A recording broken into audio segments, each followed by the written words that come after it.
Hey YouTube family, we're back with another video. Hello to all those who are new here, and if you are, my name is Renee or Ren, a third year PhD student at Royal Holloway University of London. My research looks at Caribbean slavery, anti-black images, Caribbean literature, the environment. And if you're interested to know how all of those things tie together in my work, go ahead and watch one of my previous videos where I do explain what it is that I'm actually researching. But this video is going to be entirely different from all of the other videos that I've shot in the past. This is a sit down video. It's my first ever story time and I am just so excited. I'm sure the intro to this video is something really extra. But I am really excited, and if you're wondering why, I'm wondering why you're wondering why. Because surely by now, you've seen the title of this video. I've been signed guys. I have been signed by the lovely Soleil Edwards. She is a literary agent at Mushins Entertainment, which is a leading UK literary agency that represents a diverse range of authors, from Sunday Times bestsellers to actors and brands. And this wonderful agency has a great global reach, so I'm more than excited to be working with them. I don't even have the words. This is a dream come true, and I will get more into that a bit later in the video. But I first have to say the idea for this video was not mine.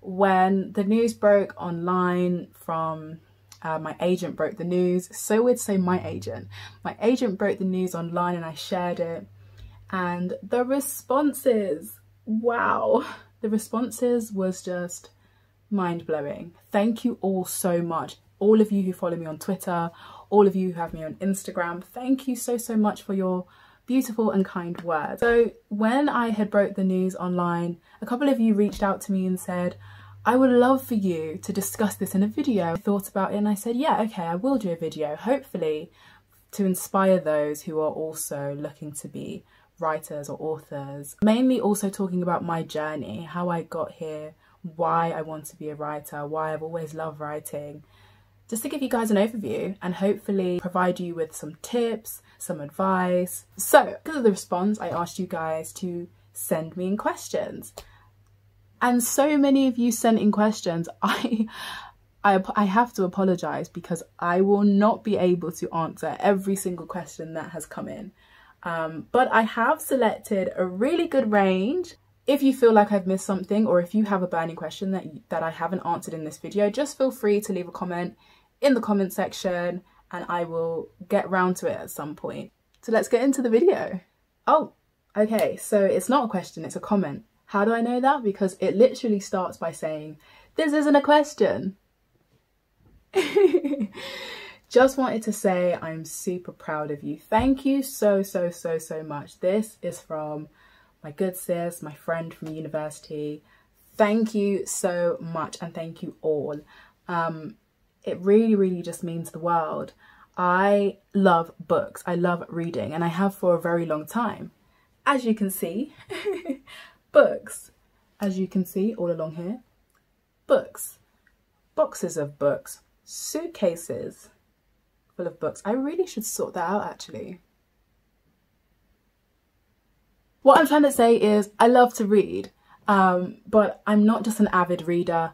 I am also a writer. I have been writing short stories, essays for as long as I can remember. In fact, this was the very first I want to be. It was I want to be an author. I just love to write. I love writing letters and sending my friends letters, posting them.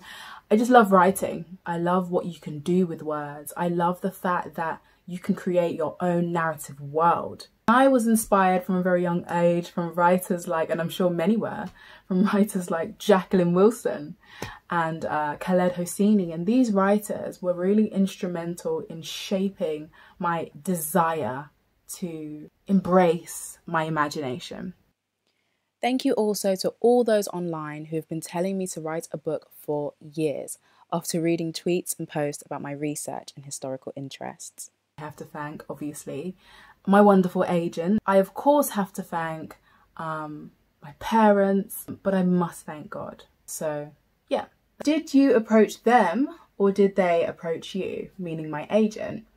How did all that work? my agent approached me. In fact, I have never approached anybody in this regard, ever. Agents contact me, I've had publishers contact me, never sent or written yet a book proposal. I've never read an email of inquiry. But I have had a few people approach me. I actually got approached for the very first time well over 2 years ago, and not many people know that because I kept it very quiet.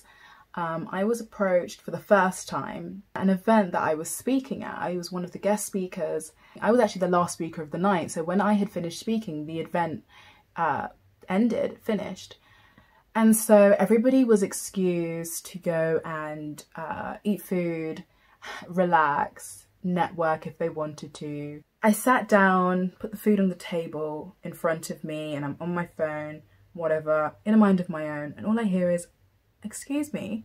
I look up, and in front of me, I'm sitting down in front of me, I see a line, a queue of people, all waiting to ask me questions from my talk. And so I'm getting through people as much as possible because I'm really friendly. I never like to make people feel that, like, because I do public speaking, because I do this and do that, I'm not approachable. I'm very approachable. I was talking to this guy for ages and he introduced himself. I won't go into names or where he works or anything like that. I won't be doing that at all for anybody in this video except for my actual agent now.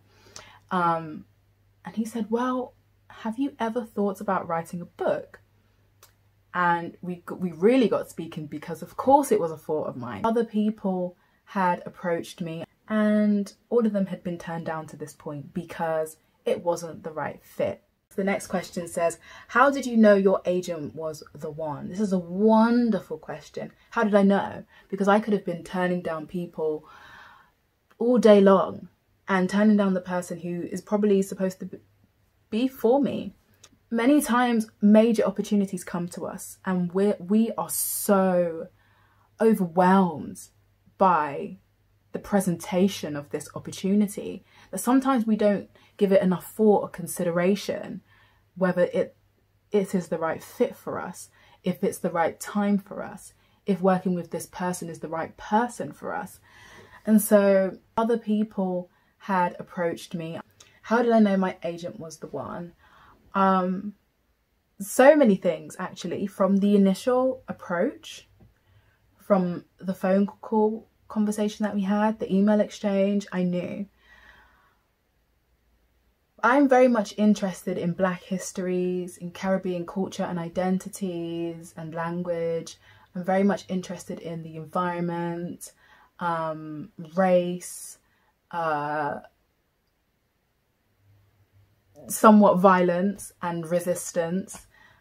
These are the things that I'm interested in. These are the things that are central to my own PhD doctoral research. And so Celia Edwards had popped up to me on Twitter. She had sent me a DM and asked the great question, have you ever thought about writing a book? And we hadn't. We had a conversation from there and we had a phone call. And it wasn't even the fact that she is a Black Caribbean woman, all of which I am. Because I have to say that was key for me though, because I wanted somebody who was not only interested in my ideas, but knew exactly where they come from, has experienced these things, has a relationship with these ideas. And she was perfect for that, or she is perfect for that, because she is Caribbean, she is Black, she is a woman. And so it became easy. I didn't feel like I had to over-explain why I wanted to write what I want to write. It just felt so natural. And in fact, during our phone call conversation, it was more of a let's get to know each other than what can I get out of you? This is where your writing's going to go, all of that. And that's some of the kind of experiences I've had in the past.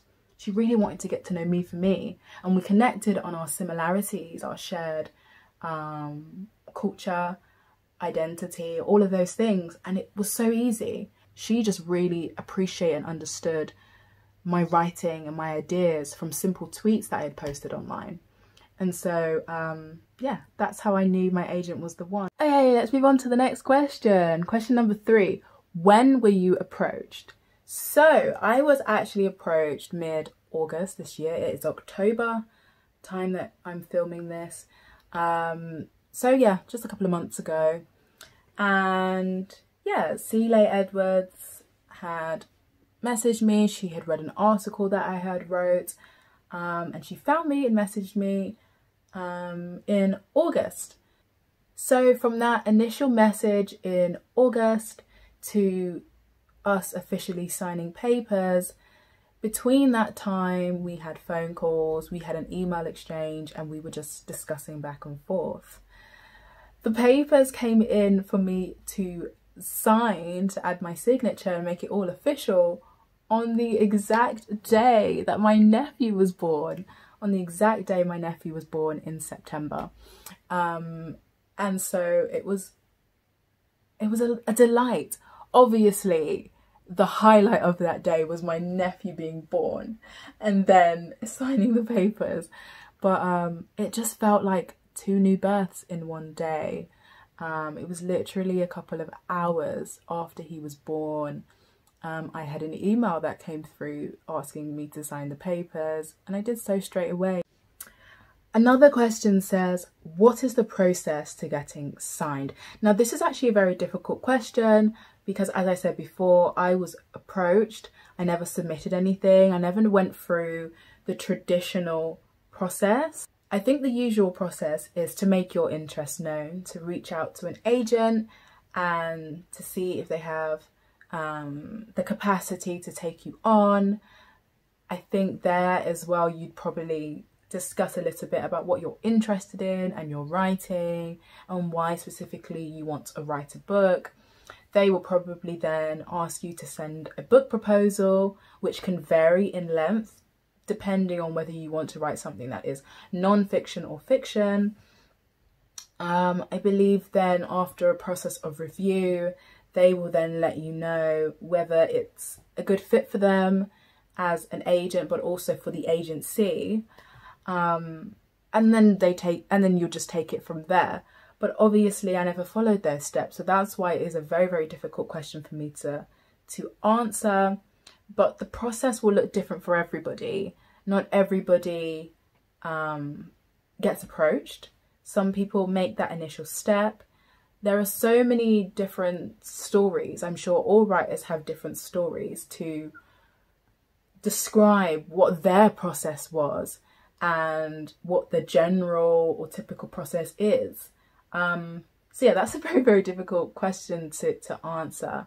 But if you are interested in being signed to an agent, some people prefer to be independent and publish independently. If that's you, then wonderful. You can find resources online to kind of give you a better understanding and to make that process smooth.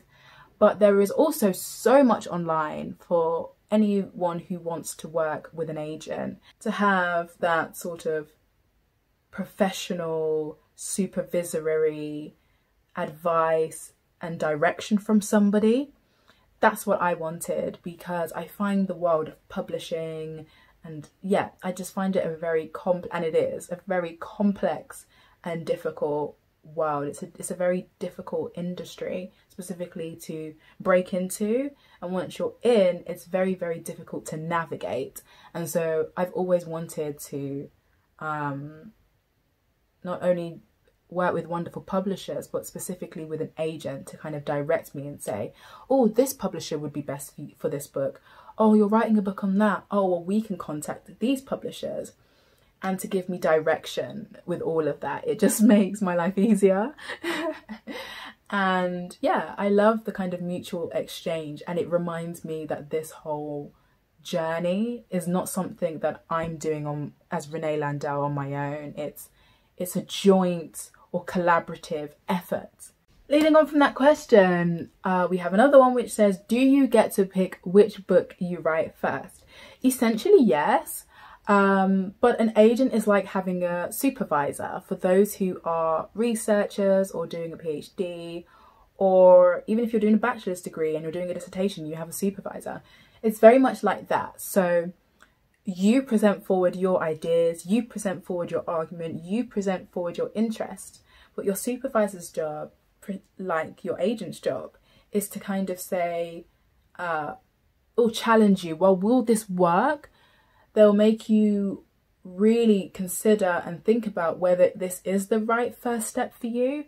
So essentially, yes, I was told that on the phone that I could write what I want to write. Essentially, I can write what I want to write, but with direction and with expert advice. My agent can give me advice and direction as to what would be best for me, and if she doesn't think that an idea that I have would be best in the sort of succession that I want it in, as in, let me write this first, let me write this next, and maybe I'll write a book on this after. I am more than happy to kind of rejig the order that I have in my mind. Okay, so we're coming to our second to last question. It says, would you like to be or remain in the professoriate, or would I prefer other pursuits? So for those who do not know, the professoriate just means a body of professors. So what I think this question is asking me is, do I want to stay in academia? Am I looking to stay in academia, or am I looking to go down another route? I am looking to stay in academia, which is a difficult decision that I've had to make as a Black woman, because many people would know that academia can be a very toxic and elitist environment, and I do not disregard that.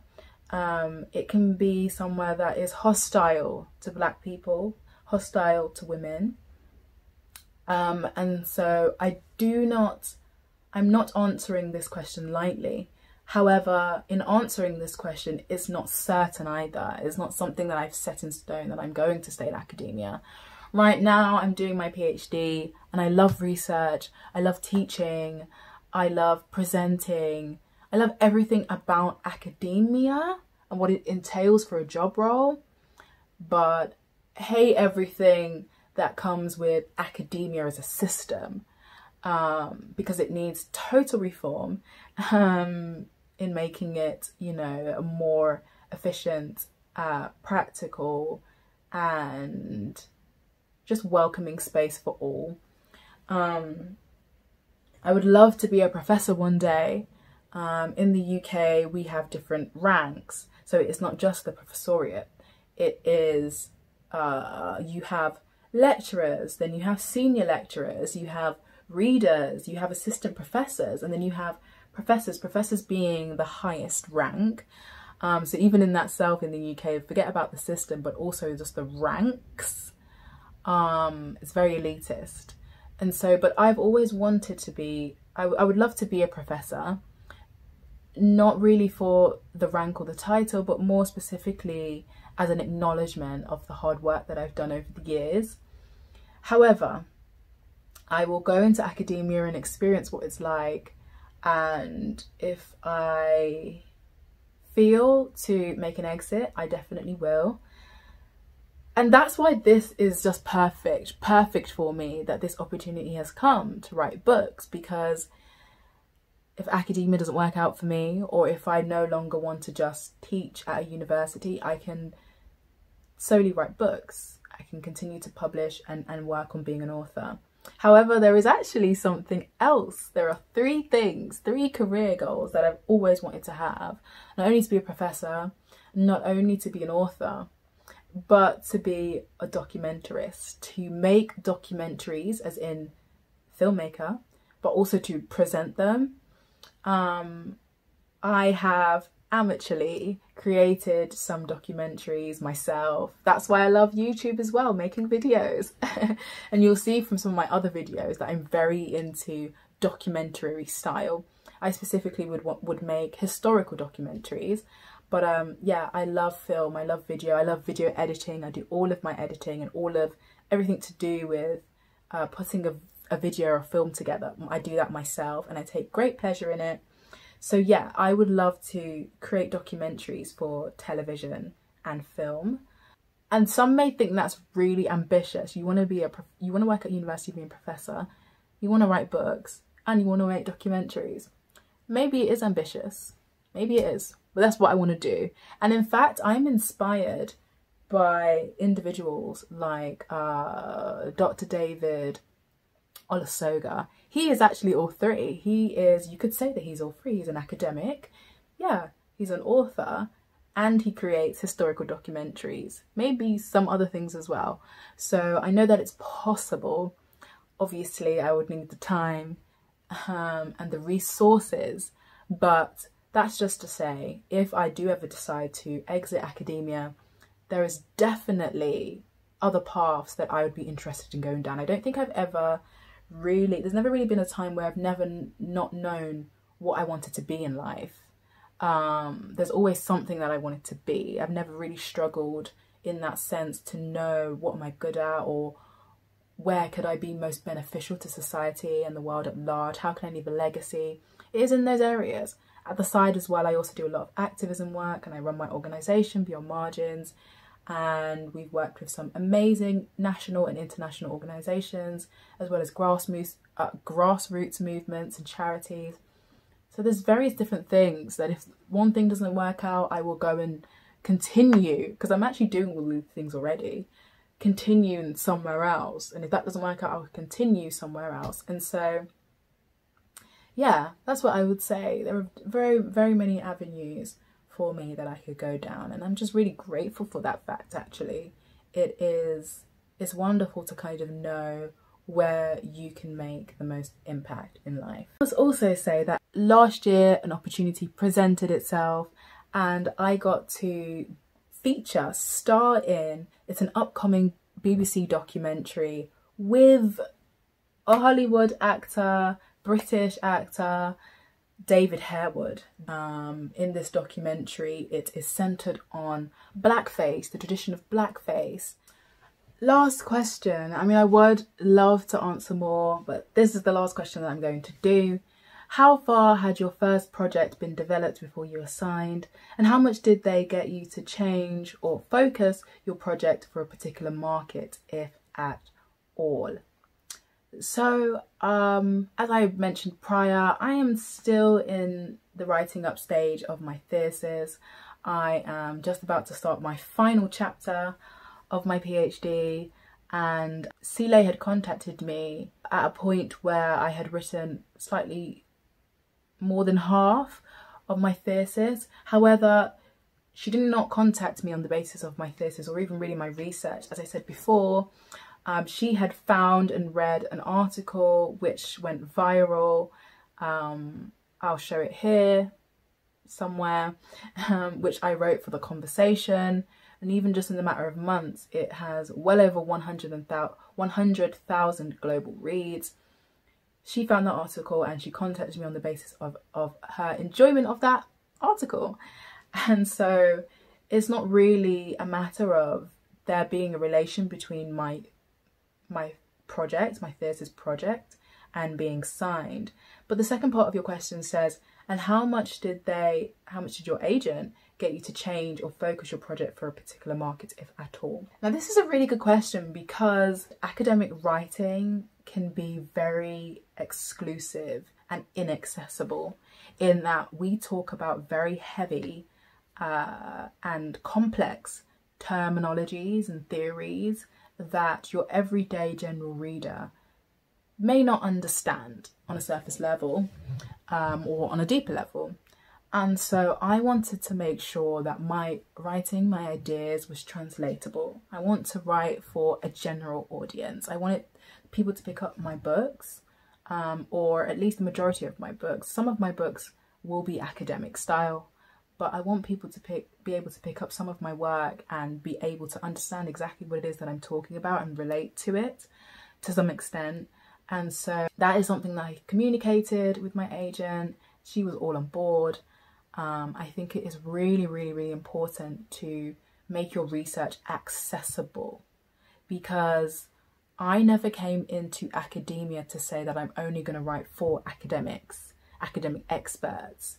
One thing that I really want to say as well is that the books that I write may not entirely even be based on my research. It could be something entirely different. In fact, I'm actually going to refrain from giving you any clue or insight as to what the book that I want to write or the books that I want to write will be.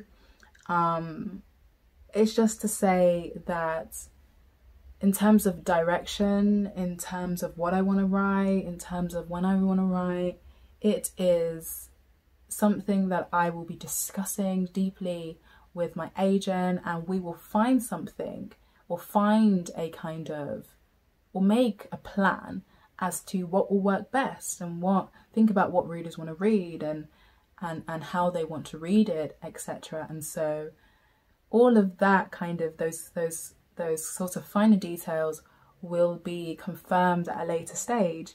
But for now, I am just extremely excited and happy to be working for this wonderful agent and agency. I'm just so delighted and so excited.